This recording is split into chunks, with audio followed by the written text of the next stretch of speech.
છો? મજામાં ને? ફ્રેન્ડ્સ, આપણે ઇંગ્લિશની ટેક્સ્ટ બુકમાંથી યુનિટ 2 એની અંદર આપણે એક્ટિવિટી 1 અને એક્ટિવિટી 2 જોઈ ગયા.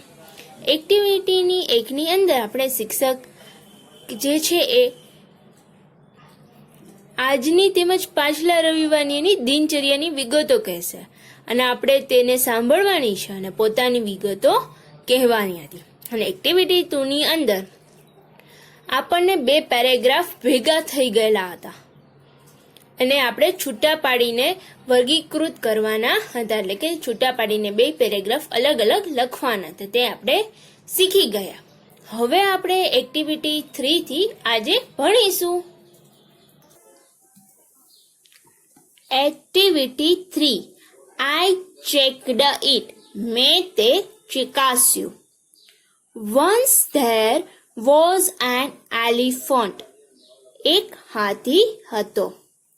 People called him મોટું. લોકો તેને મોટું કહેતા હતા. He had a friend. તેને એક મિત્ર હતો. He was a rat. તે એક ઉંદર હતો.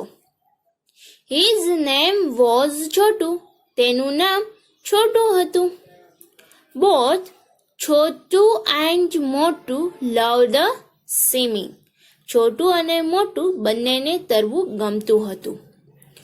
One day મોટું walked to the river. એક દિવસ મોટું નદીએ ચાલ્યો. He entered the water.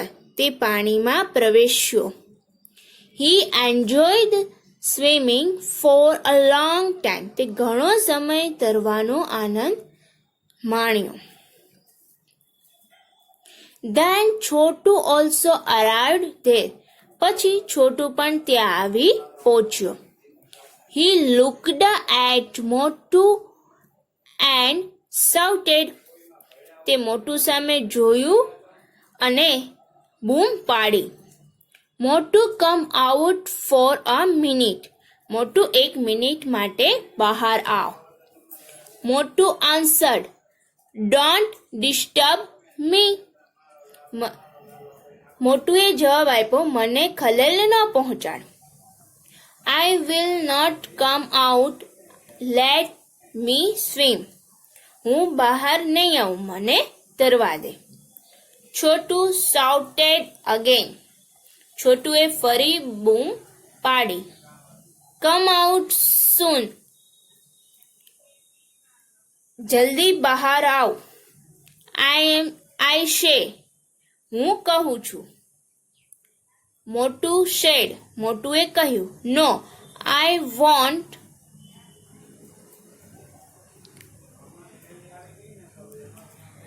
ના, હું નહીં આવું.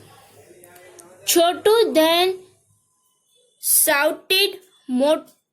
shouted and shouted. મોટું was angry. પછી છોટુએ ઘણી બૂમ પાડી. મોટું ગુસ્સે થયો. He jumped out. તે કૂદીને બહાર આવ્યો. છોટું looked at મોટું.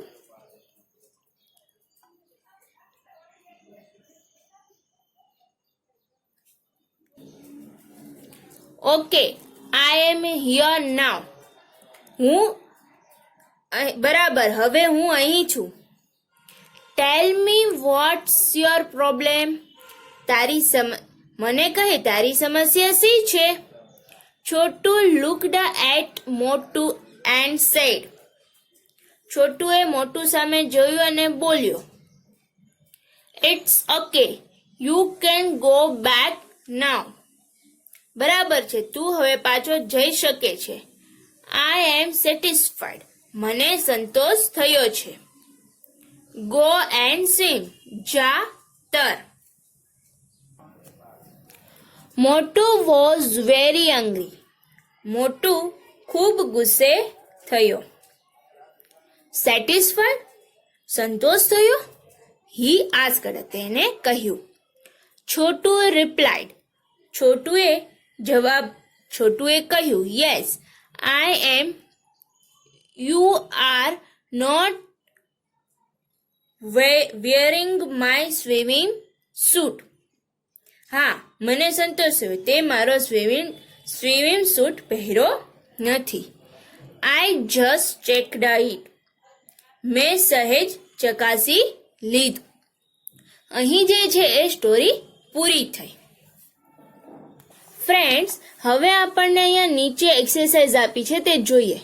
નીચે આપેલા વિધાનો ખરા છે કે ખોટા? ખરા હોય તો ટ્રુ, TRU ટ્રુ, અને ખોટા હોય તો FALSE ફોલ્સ લખો. તો આપણે વાંચીએ, મોટું વોઝ રેટ. જો ભાઈ રેટ હતું એનું નામ છોટું હતું, આ વાક્ય કેવું છે? ખોટું છે. એટલે અહીંયા તમારે ફોલ્સ લખવાનું છે. ખોટાની નિશાની કરવાની નથી. મોટું એન્જોયડ સ્વિમિંગ. હા, મોટું એન્જોય કરતો હતો સ્વિમિંગમાં, તો અહીંયા તમારે લખવાનું છે ટ્રુ.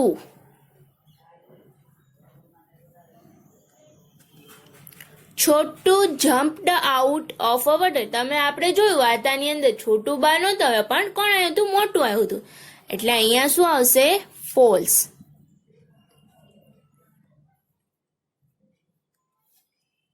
મોટું શાઉટેડ એન્ડ શાઉટેડ. મોટું બૂમો નહોતો પડતો, છોટું પાડતો હતો, એટલે અહીંયા પણ ફોલ્સ. Chhotu was satisfied. હા, છોટુને જે છે એ સેટિસ્ફાઈડ એટલે કે એને સંતોષ થયો હતો, એટલે અહીંયા ટ્રુ.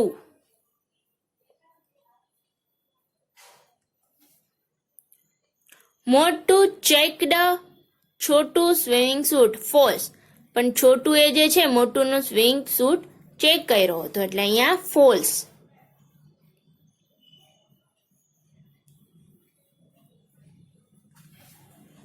મોટું was swimming in pond. Pond એટલે કે તળાવ. તળાવમાં નહોતો સ્વિમિંગ કરતો, એટલે અહીંયા ફોલ્સ આવશે. હવે નીચે બીજી એક્સરસાઇઝ છે. નીચેના વાક્યો કોણ બોલે છે અને કોણ બોલી શકે? જો છોટું બોલે તો સી લખવાનું છે. જે વાક્ય છોટું બોલે તેની સામે સી, મોટું બોલે એની સામે એન, અને બંને બોલે તો CM લખવાનું. તો આપણે અહીંયા જોઈએ, ડોન્ટ ડિસ્ટર્બ મી. આ વાક્ય જે છે એ મોટું બોલ્યો હતો, એટલે આપણે અહીંયા શું લખશું? એમ. હી જમ્પડ આઉટ. અહીંયા આ વાક્ય જે છે કોઈ બોલ્યું નહોતું, એટલે અહીંયા ડેશ આવશે, કાંઈ જ નહીં આવે. યુ કેન ગો બેક નાઉ. આ છોટું જે છે મોટું ને કહે છે, એટલે કે અહીંયા છોટું બોલ્યો, એટલે અહીંયા સી આવશે. આઈ લવ સ્વિમિંગ. આ છોટું અને મોટું બંને સાથે બોલે છે, એટલે અહીંયા શું આવશે? CM. I am a rate. Rate જે છે છોટુંનું નામ હતું, એટલે અહીંયા આવશે સી. આઈ હેવ અ ટેલ. આ ટેલ જે છે એ બંનેની પાસે છે અને બંને બોલે છે, એટલે અહીંયા આપણે CM લખીશું. આઈ એમ બિગ એનિમલ. આ જે છે મોટું બોલે છે, એટલે અહીંયા એમ આવશે. એક્ટિવિટી 3 અહીંયા પૂરી થઈ. હવે એક્ટિવિટી 4. હવે 3 દિવસ પછી મોટું તેના મિત્ર છોટુની મુલાકાતે ગયો. ત્યાં શું જોયું તે જાણવા માટે નીચેના વાક્યો વાંચો અને તેમાં જે શબ્દો ખૂટે છે તે યોગ્ય જગ્યાએ મૂકી તેનું વાંચન કરો. અહીં મિત્રો આપણને જે શબ્દો આપેલા છે તે આપણે અહીં યોગ્ય રીતે એને ગોઠવવાના છે, અને આપણે સાથે સાથે આ પેરેગ્રાફ સમજતા પણ જશું. ચલો તો સમજીએ. આફ્ટર 3 days મોટું વેન્ટ ટુ છોટુસ હાઉસ. 3 દિવસ પછી મોટું છોટુના ઘરે ગયો. હી કોલ્ડ. તેને કહ્યું. અહીંયા કોલ્ડ આવશે.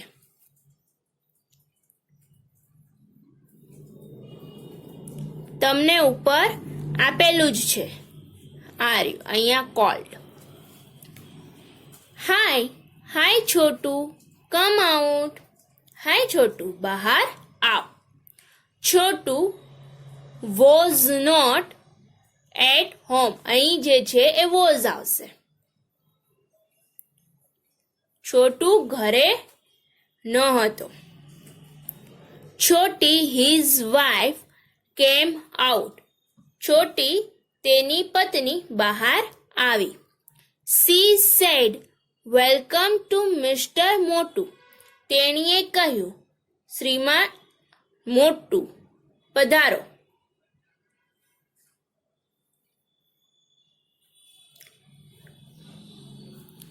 સી ઓફર્ડ મોટુ અ ફ્રૂટ ડીશ. તેને મોટુને ફળની ડીશ આપી. મોટુ રિપ્લાઇડ એટલે કે એને જવાબ આપ્યો, એટલે અહીંયા રિપ્લાઇડ આવશે.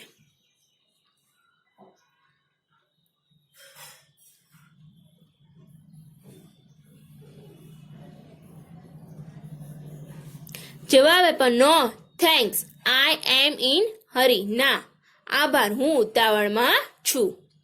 Where is Chhotu. છોટુ ક્યાં છે? છોટી આન્સર્ડ એટલે કે છોટીએ જવાબ આપ્યો, તો અહીંયા આન્સર્ડ આવશે.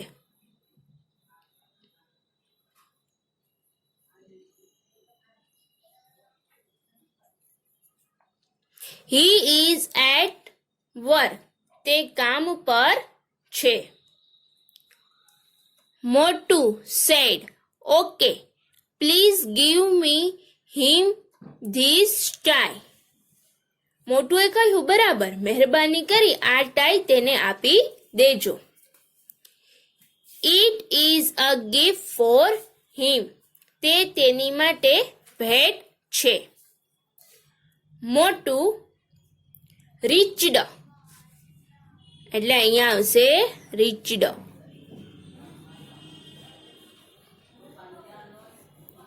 Reached to his house. મોટુ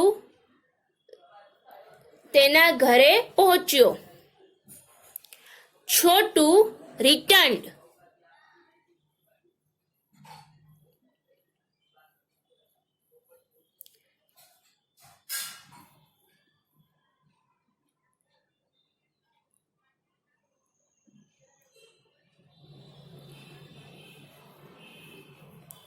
returned home late. છોટો ઘરે મોડો આવ્યો. છોટી સોડ. સોડ એટલે કે એને બતાવ્યું. જે સોનું ભૂતકાળનું રૂપ સોડ છે અહીંયા.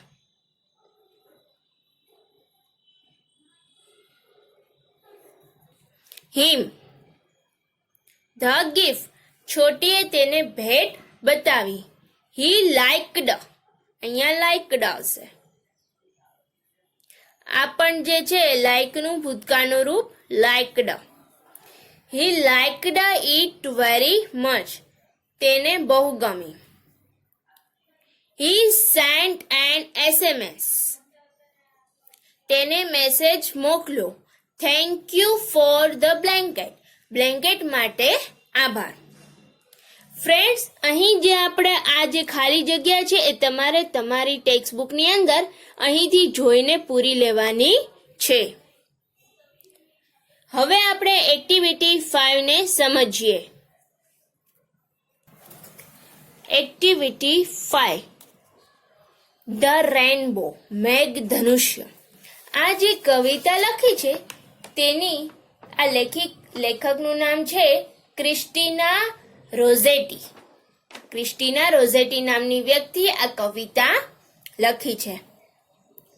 Boats sail on the reverse.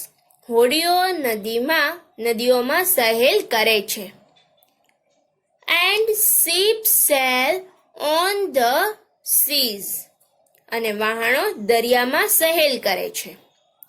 But clouds that sail across the sky. પરંતુ વાદળાઓ જે આકાશમાં સહેલ કરે છે આર પ્રિટિયર ધેન ધીસ. તેઓ આ બધા કરતા વધારે સુંદર છે. There are bridge on the rivers. નદીઓ ઉપર પુલ હોય છે. As pretty as you please, તમે ખુશ થાઓ તેવા સુંદર હોય છે. But the boat that bridges heaven, પરંતુ મેઘધનુષ્ય જે સ્વર્ગનો પુલ બાંધે છે. એન્ડ overtops the trees, અને વૃક્ષોની ટોચ પરથી પ્રસાર થાય છે.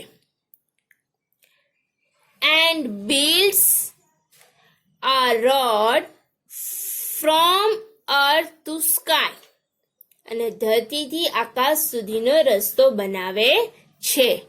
As prettier far than this, તે આ બધા કરતા વધારે સુંદર છે. ફ્રેન્ડ્સ, અહીં સરસ મજાની જે કવિતા છે અને આપણે કવિતાની સમજૂતી મેળવી. જ્યારે આપણે યુનિટ 2 શરૂ કર્યું હતું એની પહેલા આપણે દરેક આખા યુનિટ 2 ની અંદરના જેટલા સ્પેલિંગ આવતા હતા તે આપણે સમજ્યા હતા, જોયા હતા અને તે આપણે બુકમાં લખી પણ લીધા હશે. ફ્રેન્ડ્સ, અહીં મેં જેટલી એક્ટિવિટીની અંદર જે કંઈ ચોપડીમાં લખ્યું છે એ તમારે તમારી ચોપડીની અંદર લખી લેવાનું છે. હવે આપણે એક્ટિવિટી 6 થી આગળના વિડીયોમાં જોઈશું. Thank you.